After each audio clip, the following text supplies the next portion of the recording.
The Prophet by Kahlil Gibran. This recording is by the mystic poet. Chapter 1. The Coming of the Ship. Al-Mustafa, the chosen and the beloved, who was a dawn unto his own day, had waited 12 years in the city of Orphalese for his ship that was to return and bear him back to the isle of his birth. And in the 12th year, on the 7th day of the Elul, the month of reaping, he climbed the hill without the city walls and looked seaward, and he beheld his ship coming with the mist. Then the gates of his heart were flung open, and his joy flew far over the sea. And he closed his eyes and prayed in the silences of his soul. But as he descended the hill, a sadness came upon him, and he thought in his heart, "How shall I go in peace and without sorrow? Nay, not without a wound in the spirit shall I leave this city. Long were the days of pain I have spent within its walls, and long were the nights of aloneness. And who can depart from his pain and his aloneness without regret? Too many fragments of the spirit have I scattered in these streets, and too many are the children of my longing that walk naked among these hills. And I cannot withdraw from them without a burden and an ache. It is not a garment I cast off this day, but a skin that I tear with my own hands. Nor is it a thought I leave behind me, but a heart made sweet with hunger and with thirst. Yet I cannot tarry longer. The sea that calls all things unto her calls me, and I must embark. For to stay, though the hours burn in the night, is to freeze and crystallize and be bound in a mold. Fain would I take with me all that is here, but how shall I? A voice cannot carry the tongue and the lips that give it wings. Alone must it seek the ether. And alone without his nest shall the eagle fly across the sun. Now when he reached the foot of the hill, he turned again towards the sea, and he saw his ship approaching the harbour, and upon her prow the mariners, the men of his own land. And his soul cried out to them, and he said, "Sons of my ancient mother, you riders of the tides, how often have you sailed in my dreams? And now you come in my awakening, which is my deeper dream.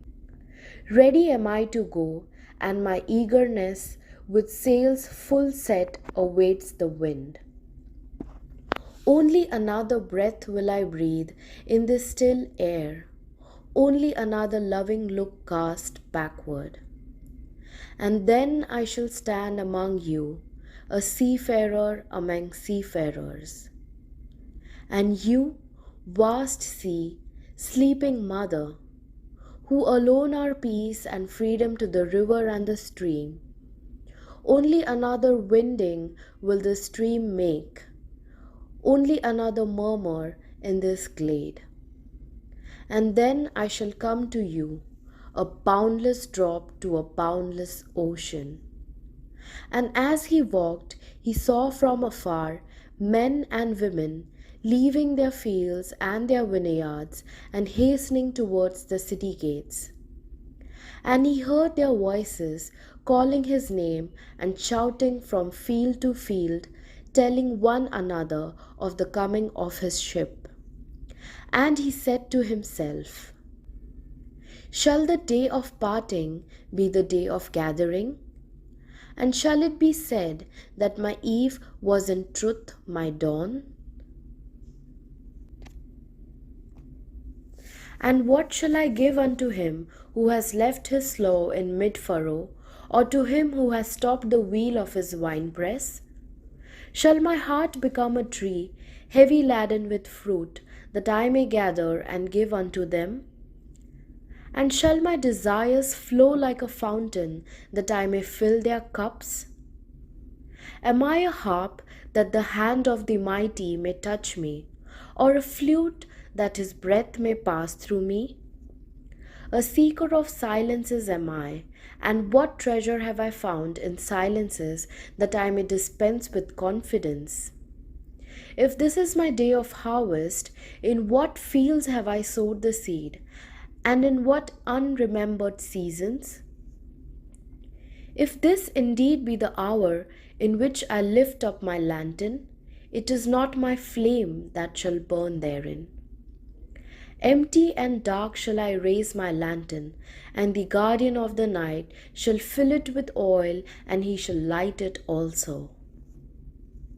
These things he said in words, but much in his heart remained unsaid, for he himself could not speak in deeper secret. And when he entered into the city, all the people came to meet him, and they were crying out to him as with one voice. And the elders of the city stood forth and said, Go not yet away from us. A noontide have you been in our twilight, and your youth has given us dreams to dream. No stranger are you among us, nor a guest, but our son and our dearly beloved. Suffer not yet our eyes to hunger for your face.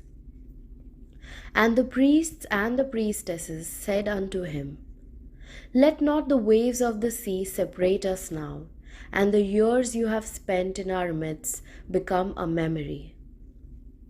You have walked among us a spirit, and your shadow has been a light upon our faces. Much have we loved you, but speechless was our love, and with wails has it been veiled. Yet now it cries aloud unto you, and would stand revealed before you. And ever has it been that love knows not its own depth until the hour of separation. And others came also and entreated him, but he answered them not. He only bent his head, and those who stood near saw his tears falling upon his breast. And he and the people proceeded towards the great square before the temple.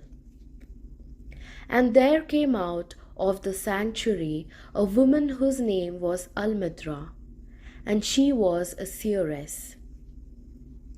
And he looked upon her with exceeding tenderness, for it was she who had first sought and believed in him when he had been but a day in their city. And she hailed him, saying, Prophet of God, in quest of the uttermost, long have you searched the distances for your ship, and now your ship has come, and you must needs go. Deep is your longing for the land of your memories and the dwelling, place of your greater desires, and our love would not bind you, nor our needs hold you. Yet this we ask, ere you leave us, that you speak to us and give us your truth. And we will give it unto our children, that they unto their children, and it shall not perish. In your aloneness you have watched with our days, and in your wakefulness you have listened to the weeping and the laughter of our sleep. Now therefore disclose us to ourselves, and tell us all that has been shown you of that which is between birth and death. And he answered, People of Orphalese, of what can I speak, save of that which is even now moving within our souls?